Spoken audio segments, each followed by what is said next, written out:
We're going to talk about Manchester United's potential to be title winners. John, what hopes do you have for them? Because if you saw the table early on, they're now 3 points off Manchester City. Man City also have a game in hand, so that could be doubled to 6 points, maybe. These are all hypotheticals. We know how crazy the season is, but with City on the run of form, which they're currently on, I think today was their 12th win in a row in all competitions. They've conceded 13 goals all season long. I think 5 of those were in one match against Leicester. Surely they're now the favourites. Yeah, look, they are odds-on favourites, but this week is look. It's been a blow, obviously, to United's title hopes, but also you'd have to expect that they will get back on a winning run, hopefully again. That home game against Sheffield United, look, it can happen. The 2 months previously, United's form had been excellent, and it had to come to an end at some point. But I don't think anyone was expecting it to happen against Sheffield United. Credit to them; they put in an amazing performance. But United were obviously below par, and as Ollie just mentioned there, they did have probably the best chances, the big chances tonight, and they just weren't able to take them, unfortunately. And it's given City that cushion there with the game in hand, but also the teams behind. Leicester are in good form. Obviously they're missing Barry, but they're still in good form, and seeing teams off. And Liverpool obviously beating Tottenham the other night will be encouraged by this result again this evening to close the gap. So there's lots of games to come, obviously, and they can get that momentum. And as they've seen since Ollie's been in charge, they do go on fantastic runs. Like the away form that they're on is a fantastic run, and they've kept that intact tonight. But they need to go on another winning run, and it has to happen very quickly. Well, the problem is, John, the other teams might also continue their brilliant form as well, particularly Manchester City. No matter what United do, they'll always be in the back seat for this one. I mean, Leicester, if they win against Leeds tomorrow, they will actually go into second, having played the same amount of games as Manchester United. No, exactly, and that's what I mean. It's that, and you're talking as well. Tottenham, Liverpool, West Ham, they're all in the mix, and City are clear favourites though. I don't know if Sol thinks any different, or if Liverpool are going to make a charge for it, which they probably will, obviously, because they're reigning title holders, and they'll want to make a good fist of that defence. But City are definitely in a strong position now. What are your thoughts about how things are shaping up in the table now, Sol? Because genuinely, this is probably the most open league title we've had in a very, very long time. 9 different sides have finished a match day at the top of the table. Yeah, I think, obviously this season is, unpredictable. But the main thing is all about consistency. And at the moment, Manchester City are showing that consistency and that ruthlessness to kind of see it out, get the results that they need. And they look like they're on that roll, and they're not going to let it go.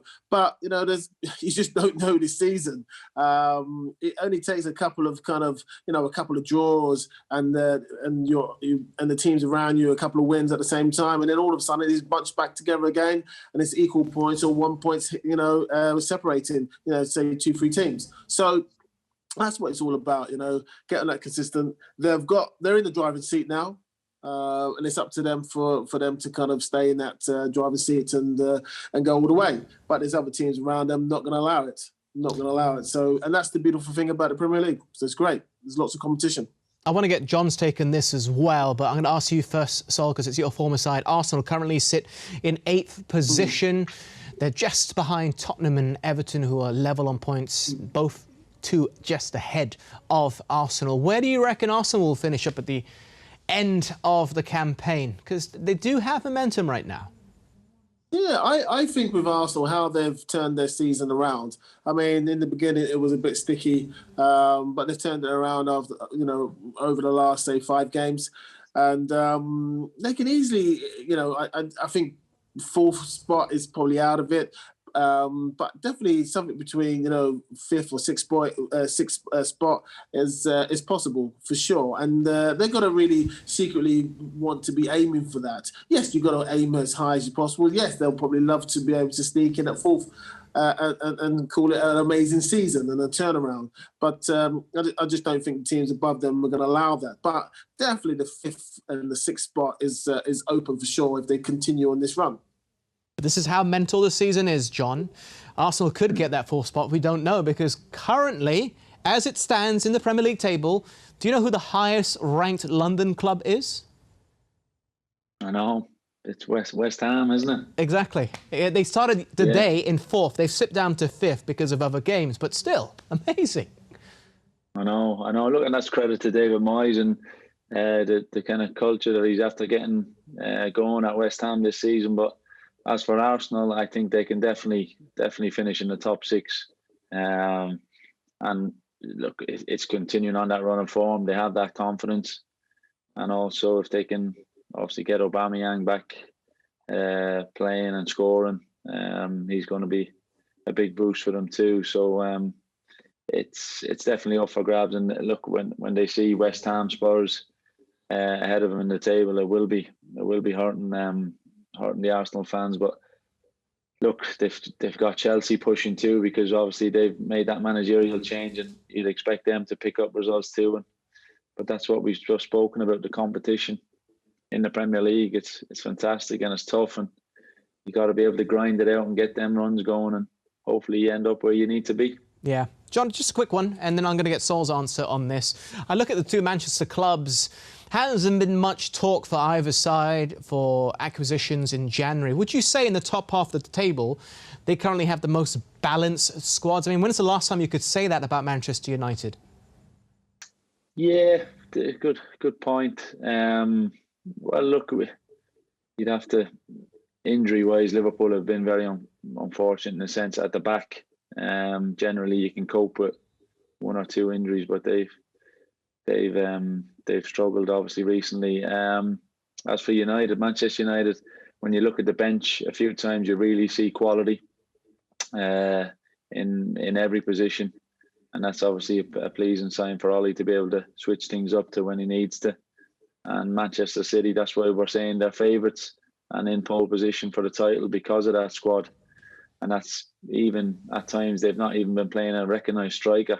So it just shows you how much quality they have in their squad. And with Aguero to come back into that, it's looking very good for them. But the balance is there. And look, you want to find that player. Manchester United were very lucky they found Fernandes last January, and they were able to get it done. You're wanting to find that player to come in and really make an impact. And they cost a lot of money generally. And teams don't want to let them go in January. So generally, it happens a lot in the summer, the big transfers. Of course. What about you, Sol? I mean, I look at every team in the top half of the table, and when it comes to Arsenal, we talked about how great they are defensively, but in the first place to 10th, they also have the fewest amount of goals scored.